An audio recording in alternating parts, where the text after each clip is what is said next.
Okay folks, this step here is our next step, and this is what the axles look like.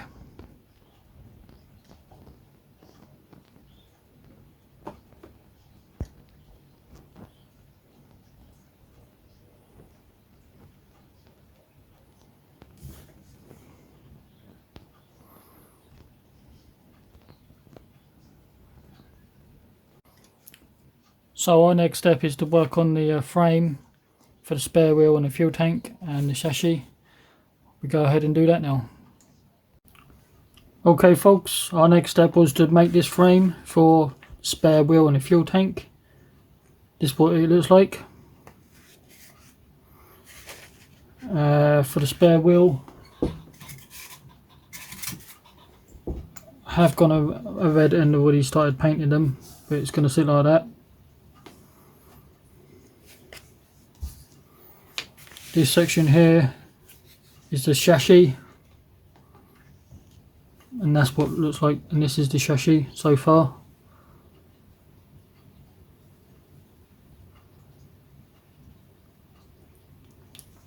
Doing these individual supports are really fiddly. This is how I'm having to do the video, is building it and then talking about it if there's any issues. Trying to film it while I'm building, I just can't do it because it's so fiddly and my hands would be like this in the way, and I can't film it properly. So I'm going to build it individually. So our next section is carry on with the chassis that you just previously looked at, and now it's all the leaf springs, and we've got some pits on the side. I'm not sure what they are. We've got the towing hook that I built up previously at the start of the video. Okay folks, this section's all finished now. Our next step is to do the axles, but what this one looks like is the whole tyre chassis assembly. Super fiddly, highly fragile, but it is quite good detail. I have had no issues with this chassis going together, no problem at all.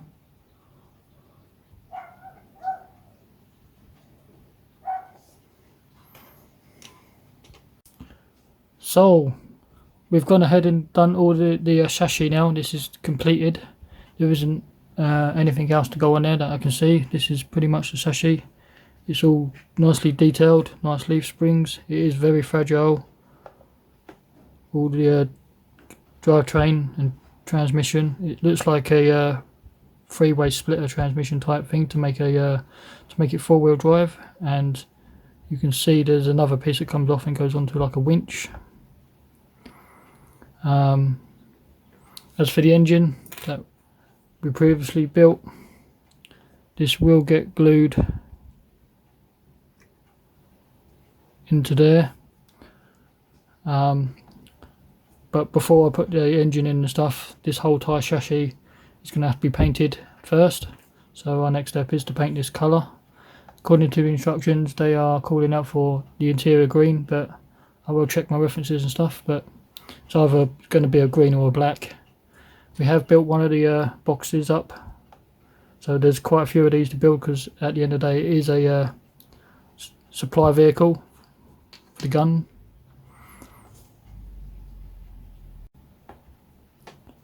Once the chassis is all painted, we can attach the engine like you see here, radiator, exhaust pipes, and that's what it's going to look like. And then obviously down the bottom here there's a couple of more pieces we've added already, which is part of the framing, which we've done, and then it start on more storage boxes and stuff. So like I say, next step is to paint this chassis. Okay folks, I've gone ahead a little bit. This section here is the crew cab, which houses some of the crew members and stuff and some of their weapons and whatever. This section here and part of this bulkhead is here. It's gone together nicely, there's no issues. But before I put this side panel on and these other two seats and the weapons, this is going to need to be painted the interior green, which is the olive drab colour, and obviously the floor is going to be worn and weathered. The floor is made of wood, so I want to do the olive drab as a colour as a whole, but I want the wood grain to start to appear through, like as it's been worn down with their troops getting in and out and stuff. The cushions are here, backrest cushions, you've got a side cushion, they've got to be painted a khaki drab colour, which is a slightly lighter version, which is the same colour you can see on the seats. They're slightly lighter than the olive drab. That's had a little bit of wash as well, which you previously saw. Again, we're going to paint this up and detail this up before putting all the details in and closing it up and the roof.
Okay folks, this section here is all done with the storage boxes, and this is what it looks like. Pretty cool and detailed. Next step is to add these 4 boxes. I've gone ahead and made 2 of them already. They just come as 2 halves, front and back. Pretty simple. I'm just going to glue these into place.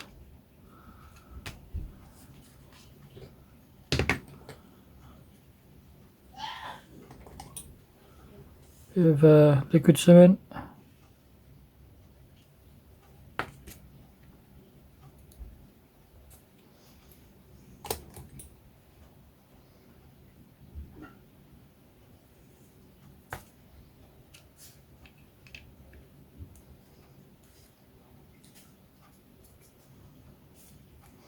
So those boxes are all done, pretty simple.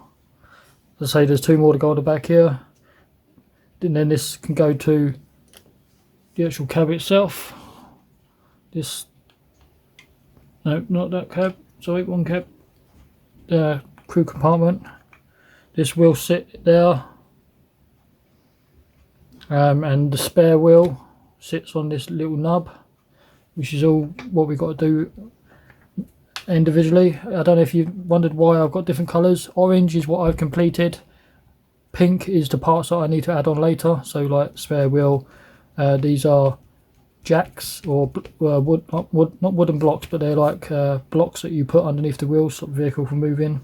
I've got a door, which I have made up here, which comes as 1 piece. That can go on now pretty much. As well.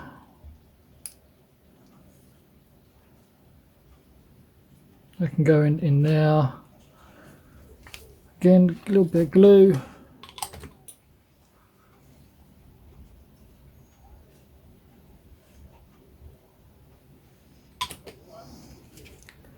Glue the door into place.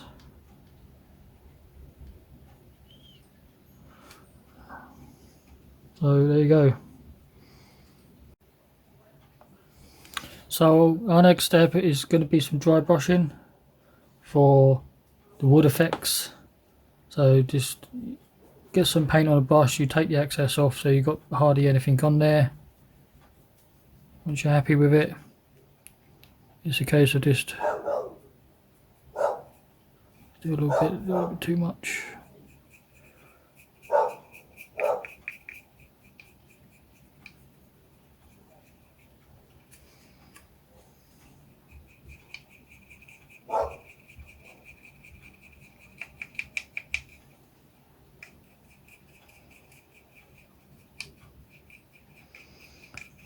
And it's just working your way on the inside, and we're going to go different shades of tans and browns and stuff just to work out our wood, and I'll show you what that looks like when it's done.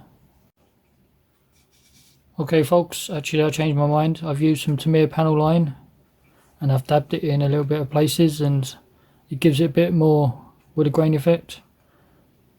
That's pretty cool.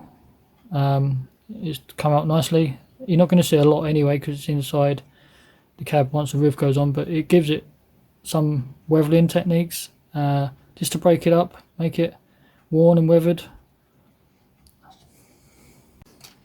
Okay folks, our next step is to paint these rifles. I'm going to do them on the sprue. I know what you're thinking. People say don't paint stuff on the sprue, but it's the only way I can do it, and it's going to be easier to paint them. And then where the tabs are, it's just easier to touch up because it's only on the back plate.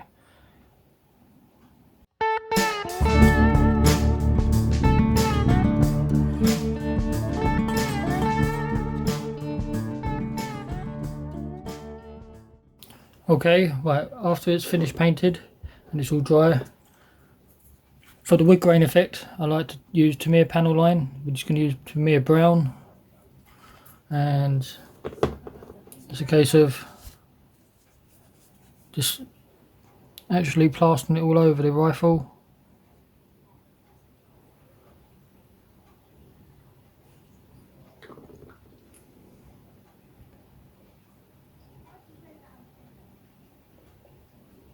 I will do it 2 or 3 coats maybe, because it dries a hell of a lot lighter, and doesn't matter about it pulling up because it can give it all effect of the wood. Don't worry about it going over the rest of it because you're going to detail paint the metal parts anyway.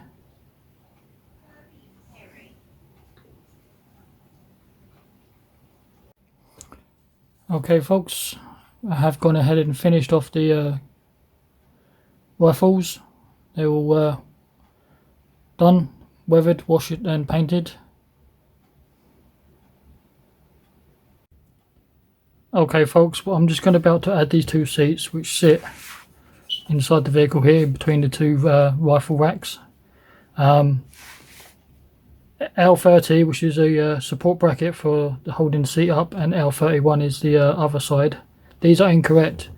If you try and put these in and try and put the seat in, the seat doesn't line up properly. If you switch these 2 brackets round, so L30 becomes L31 and L31 becomes L30, just switch them round, which looks like this.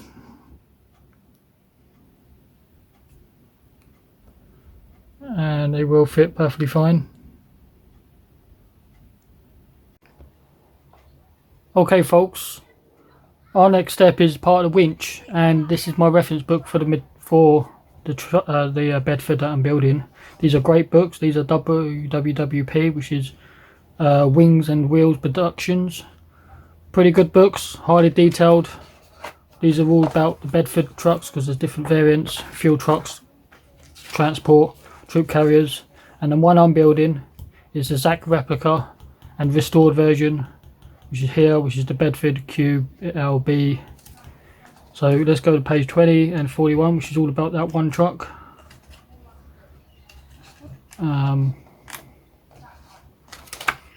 22. So here is the truck I'm currently building, which is a ZAC restored version. So marking's the same, so it's going to be perfect for getting everything absolute correct, because that is the real truck. So it's great details of the side profiles of the truck, even down to the weapon. I will try and find this gun at some point. I need to find a model version of that gun, because this is what this is a gun transport carriage vehicle. Carries all the ammunition boxes. Great detail shots again. Great reference of the underside. Stowage. Jerry cans go on. It's got the white segment on the jerry cans. I don't know what the white segment means.